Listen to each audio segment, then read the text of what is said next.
Écoutez, un des freins à la promulgation de la précédente version ou des précédentes versions de la charte de l'investissement, c'était le fait qu'il y ait un mélange entre mécanisme d'investissement et fiscalité. Il faut dissocier les deux.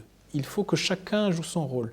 La charte de l'investissement a un rôle long terme avec des textes d'application qui s'adaptent en fonction de la conjoncture et une loi de finances qui répond aux exigences annuelles des contraintes budgétaires. Et aujourd'hui, vous savez comme moi que les contraintes budgétaires sont fortes avec l'augmentation des prix des matières premières, avec le financement de l'État social par ailleurs. Tout ça a besoin de ressources et à un moment, il faut qu'il y ait une certaine solidarité.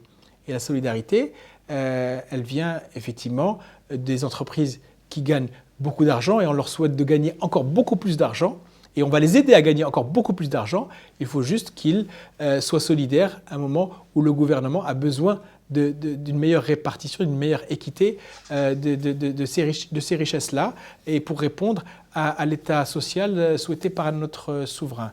Maintenant, sur l'investissement, je dis toujours que l'investisseur qui est là pour du long terme avec une logique business, il est là avec une logique d'EBITDA, et donc qui est là avant l'impôt sur les sociétés. Bien sûr, après, il y a un arbitrage qui se fait, mais l'essentiel se fait avant l'impôt sur les sociétés, et ce qui a été rajouté ne doit pas venir influer, et doit influer à la limite, à la marge, les décisions d'investissement, et dans nos simulations, il n'y aura pas d'impact négatif, au contraire, on va avoir de l'impact positif parce qu'il y a autre chose. Nous leur offrons autre chose par ailleurs.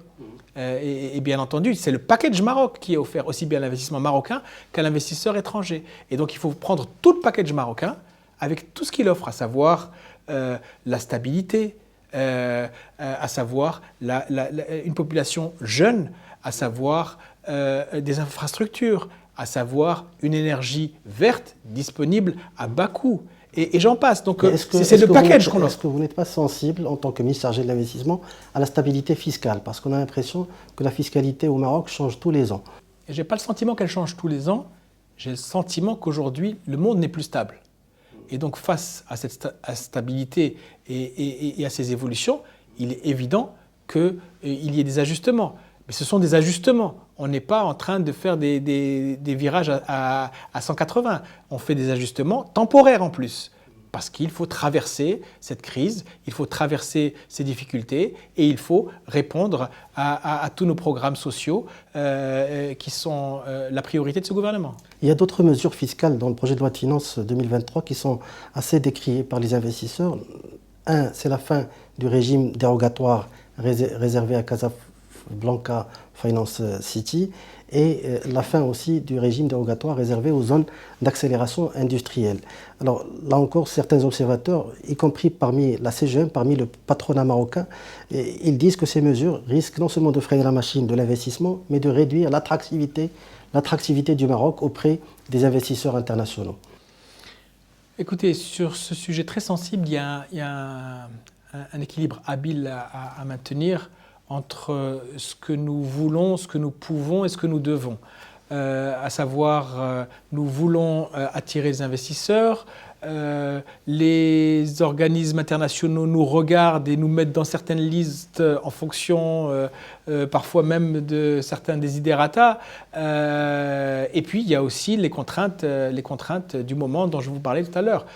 Donc il faut un savant équilibre entre tous ces trois-là pour maintenir la dynamique qu'on souhaite, à savoir une dynamique de CFC. CFC, c'est un bel outil, on en est très fiers, on veut le renforcer et on veut qu'il continue à être là pour supporter le Gateway to Africa dont nous parlons tant et dont nous sommes très fiers et qui répond à la volonté du souverain de faire du Maroc le principal pourvoyeur de la coopération sud-sud.